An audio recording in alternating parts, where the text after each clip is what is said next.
Here's something nobody wants to admit, but everyone needs to hear: the moment you start wanting her, you've already lost her. Sound harsh?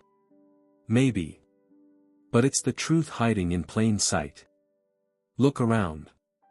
The guys texting paragraphs get one-word replies. The ones planning elaborate dates get cancelled on. The men who would rearrange their entire world for her attention can't seem to hold it for more than a week. Meanwhile, that one guy who barely seems to notice she exists. He's the one she can't stop thinking about. This isn't luck. It's not looks. It's not even game. It's something far more fundamental that most men completely misunderstand about how attraction actually works. The problem starts before you even say a word. It's in your energy, your vibe, the invisible frequency you're broadcasting the moment you interact with her. Most guys walk into every interaction already defeated. You can feel it in their timing. How fast they respond to texts, like they were waiting by their phone. You can sense it in their words. How carefully constructed everything is, like they're walking on eggshells. You can see it in their availability. How quickly they drop everything the moment she reaches out. Each of these things screams one message. I need this to work. And the second that message gets transmitted, the dynamic shifts. Because now you're not two people naturally connecting. You're someone trying to secure an outcome, and someone sensing that pressure. Here's what happens in her mind, even if she doesn't consciously recognize it. Tension. The interaction stops feeling natural and starts feeling like an audition. Like she has to constantly validate your interest, manage your feelings, reassure your position. That's exhausting. So she pulls back. Not because you did anything obviously wrong. But because the energy feels heavy. Now contrast that with someone completely different. A man who engages genuinely but doesn't anchor his emotional state to her response. Who's present when he's with her but doesn't obsess when he's not. Who contributes to the interaction but doesn't try to force where it goes. He's interested, sure. But he's not invested in an outcome. And that distinction changes everything. That subtle but critical difference. Because when you remove need from the equation, you remove pressure. And when you remove pressure, people can actually breathe around you. They can be themselves. They can explore the connection without feeling like they're signing a contract. This creates space. And in that space, something unexpected happens. She starts to wonder. Why isn't he like the others? Why doesn't he seem to care as much? What's he thinking right now? These questions don't come from what you're doing. They come from what you're not doing. You're not chasing. Not explaining. Not trying to lock things down before they've even started. And that absence of typical behavior creates curiosity. Because predictable is forgettable. But different? Different gets remembered. Let's talk about something most guys don't want to face. Your desperation has a smell, and she can detect it from a mile away. Not because you're saying I'm desperate. You'd never be that obvious. But because every micro-behavior, every response pattern, every interaction tells a story about how you see yourself. And when that story is I don't have options, everything changes. Here's how value actually works in attraction. It's not about what you bring. It's about how replaceable you seem. Think about anything you've ever wanted in life. When something feels rare, limited, hard to come by, what happens to its perceived value? It skyrockets. But when something is always available, always accessible, always waiting for you whenever you want it, you take it for granted.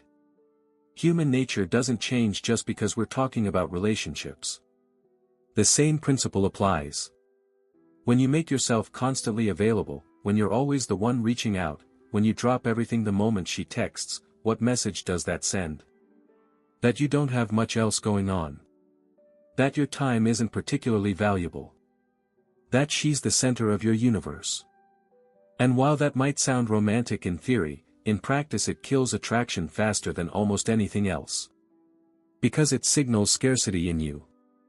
Not scarcity of you to her, but scarcity in your own life. Limited options.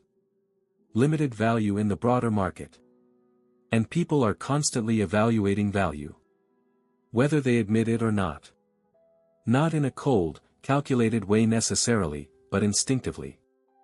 We're wired to recognize what's abundant versus what's rare.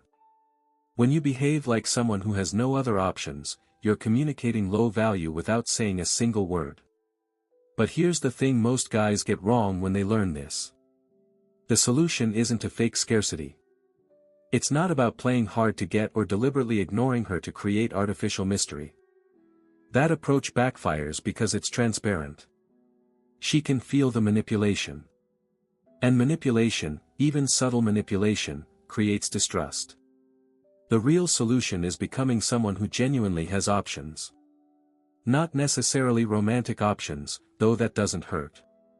But life options. Purpose. Hobbies. Goals. Friends. Projects. Things that genuinely occupy your time and mental energy. Because when you have a full life, you're not sitting around waiting for her text. You're not analyzing every interaction for hidden meaning.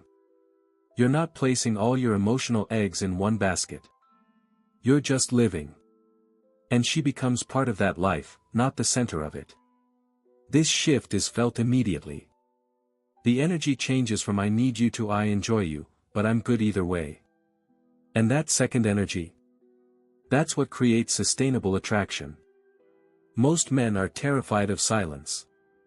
They rush to fill every gap, answer every text immediately, explain every absence, keep the conversation going at all costs. They think connection is built through constant communication. More words. More check-ins. More presence. But they're wrong. Because real attraction doesn't grow in the noise. It grows in the quiet spaces between. Let me explain something that seems counterintuitive. The less you say, the more weight your words carry. The less available you are, the more your presence means. The more comfortable you are with silence, the more powerful your communication becomes. This isn't about being mysterious for the sake of it. It's about understanding that space creates tension, and tension creates attraction. Think about your favorite TV show. What keeps you coming back? It's not the scenes where everything is explained and resolved. It's the cliffhangers. The unanswered questions. The gaps in information that make you think, speculate, anticipate. Human psychology doesn't change just because we're talking about relationships instead of entertainment. When everything is immediately available and fully explained, there's nothing left to think about. No mystery to unravel. No gaps for imagination to fill. But when there's space, when you don't text back instantly, when you don't explain every movement, when you're comfortable letting conversations breathe, something happens in her mind. She starts filling those gaps herself. What's he doing right now? Is he thinking about me? Why hasn't he responded? Does he care as much as I do? These questions aren't created by your words. They're created by your silence. And those questions keep you present in her mind even when you're physically absent. This is what most men completely fail to understand.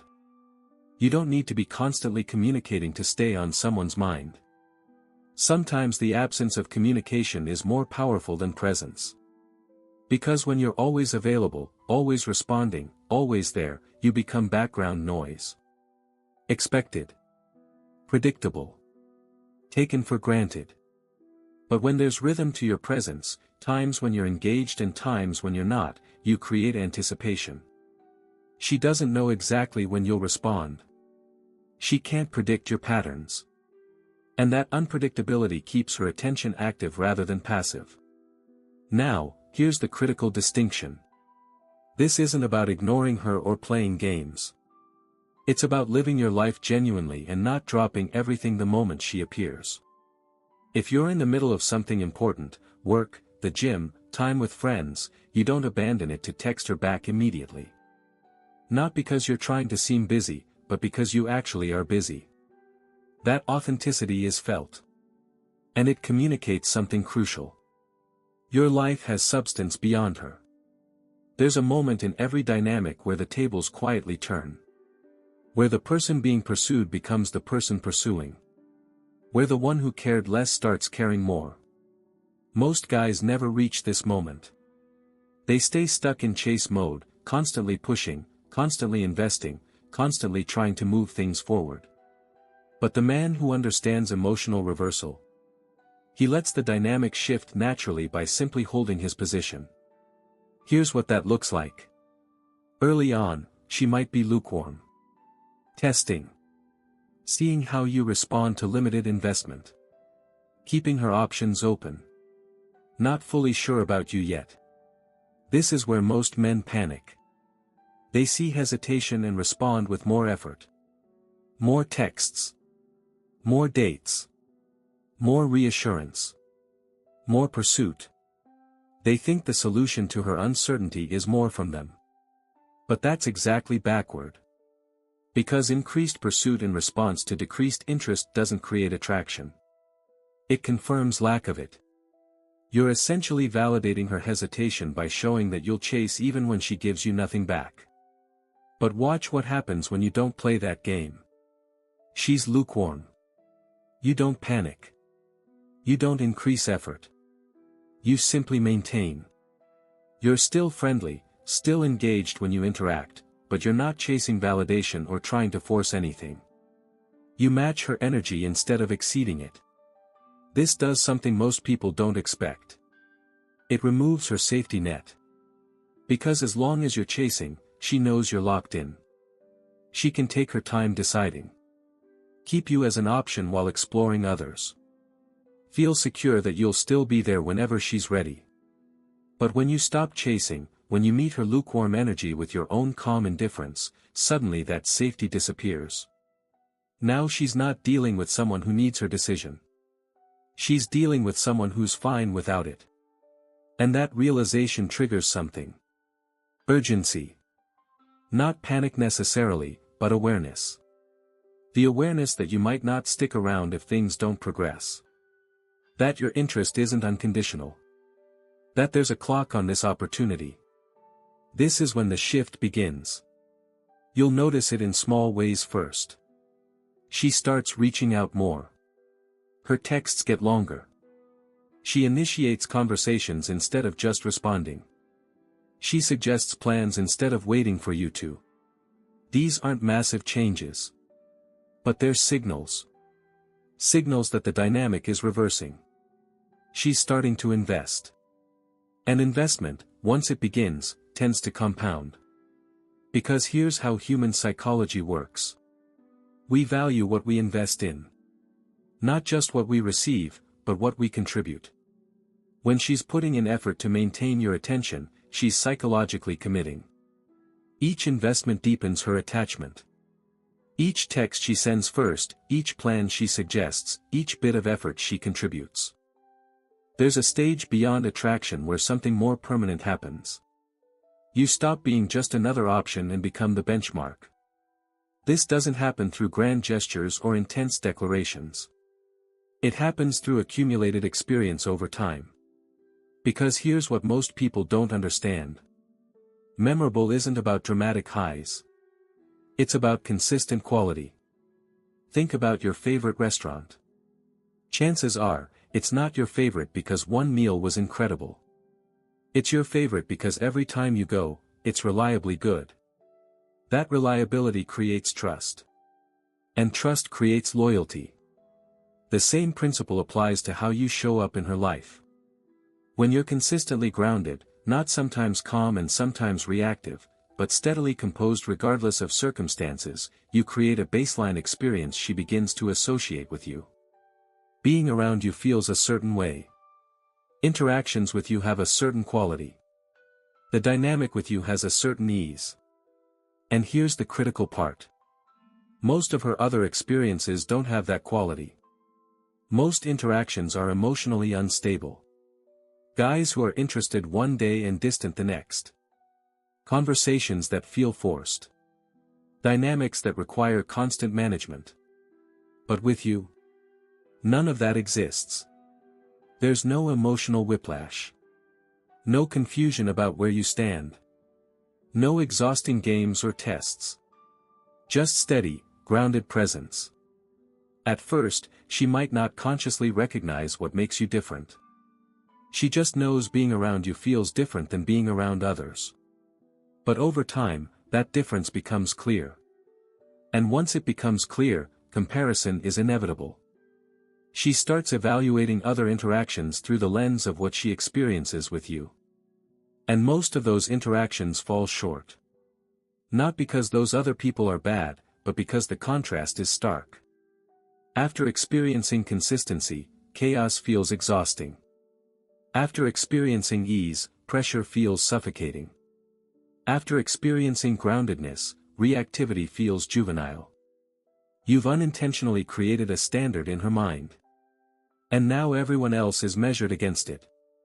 This is when you become unforgettable. Not because you tried to be, but because you provided an experience rare enough to stand out. Most guys think they need to be extraordinary to be remembered. They try to impress through accomplishments, status, appearance, wit. But those things are external. They can be matched or exceeded by someone else. What can't be easily replicated is how you made her feel consistently over time. That feeling of safety, ease, lack of pressure, genuine presence becomes uniquely associated with you. And once that association solidifies, it doesn't fade quickly. Because it's not based on a moment. It's based on pattern. Our brains are pattern recognition machines. When we experience something repeatedly, it gets encoded differently than one-off events. There's a particular kind of anxiety that only surfaces when you realize something valuable isn't permanent. When you understand that what you have could disappear, and there's nothing you can do to force it to stay. This anxiety isn't dramatic. It's quiet. Subtle. But it's incredibly powerful. And it's exactly what she begins to feel once she recognizes you're not locked down. See, most guys telegraph permanence too early. Through their behavior, they essentially communicate, "I'm not going anywhere. No matter what you do, I'll be here." They think this creates security. And it does, but not the kind that builds attraction. It creates the security of knowing she can take her time, explore other options, invest minimally, and you'll still be waiting. That kind of security kills urgency. It eliminates the healthy tension that keeps people invested. But when you've genuinely built your life in a way where she's part of it but not the center of it, when you've maintained your position throughout without becoming dependent on her validation, something different happens. She realizes you could walk away. Not in a threatening way. Not as a manipulation tactic. Simply as a reality. You're there because you choose to be. Not because you need to be. And that distinction changes everything. Because choice can be unmade. And once she understands that your presence is a choice, not a given, a subtle fear emerges. The fear of losing access to something she's come to value. This fear doesn't make her anxious in an unhealthy way. It makes her careful. Intentional. More aware of how she shows up in the dynamic. She starts paying attention to things she might have overlooked before. The effort you put in. The consistency you provide. The stability you represent. And she begins matching that energy, not because she feels obligated, but because she doesn't want to lose it. This is where mutual investment becomes natural rather than forced. You're not convincing her to invest. You're not negotiating for effort. She's choosing to contribute because she recognizes the value of what exists between you. And that choice-based investment is infinitely more powerful than obligation-based effort. Because obligation breeds resentment over time. But choice breeds ownership. When someone feels like they're choosing to invest in something, they take pride in that investment. They protect it. They nurture it. And that's exactly what happens here. She becomes protective of the dynamic. Not in a possessive way, but in a careful way. She doesn't want to introduce drama that might push you away. She doesn't want to play games that might make you lose interest. She doesn't want to take you for granted in a way that makes you reconsider. This carefulness isn't fear-based in a toxic sense. It's respect-based. Years from now, long after circumstances have changed, after life has moved forward in ways neither of you can predict today, one truth will remain. She'll remember how you made her feel. Not the words you said. Not the places you went. Not the gifts you gave or the plans you made. She'll remember the feeling of being around someone who didn't need her to be someone else. That memory is permanent. Because it's not attached to specific moments. It's woven into her understanding of what healthy connection feels like. This is the ultimate impact of being genuinely grounded. You don't just create attraction in the moment. You create a lasting reference point that influences how she evaluates connection for years afterward. Every relationship she has after you will be unconsciously compared to the baseline you established. Not in a jealous nobody will ever compare way, but in a simple recognition of what felt right. The ease. The lack of pressure. The consistency. The respect. The freedom to just be herself without performing. Those qualities aren't flashy. They're not the stuff of dramatic stories or intense passion. But they're the foundation of what actually lasts. And once someone has experienced that foundation, everything built without it feels unstable. This is why men who understand this principle don't just get the girl temporarily. They leave an impression that endures regardless of outcome. Whether things work out long-term or not becomes almost secondary to the impact made. Because impact isn't measured in duration. It's measured in depth. You can know someone for years and leave no real impression. Or you can know someone for months and fundamentally shift how they understand connection. The difference isn't time. It's quality of presence. And quality of presence comes from one place. Genuinely being okay with yourself, regardless of external validation. When you're not seeking completion through someone else, when you're not using relationships to fill internal voids, when you're not performing to earn worth, you show up differently. You show up whole. And wholeness is magnetic because it's rare. Most people are walking around fragmented, seeking pieces of themselves in others, needing validation to feel okay, dependent on external circumstances for internal peace. But when someone encounters a person who's already whole, who's already at peace, who's already grounded regardless of what's happening around them, it's striking. Not because it's showy. Because it's stable. And in an unstable world, stability stands out. So what's the ultimate lesson here? It's not about getting her. It's about becoming someone worth remembering. It's not about winning attraction. It's about embodying the qualities that make attraction inevitable. Because when you're genuinely fine without her, when that's not a line but a lived reality, everything changes. You stop chasing and start attracting. If this resonated with you, hit that subscribe button. There's more truth coming your way.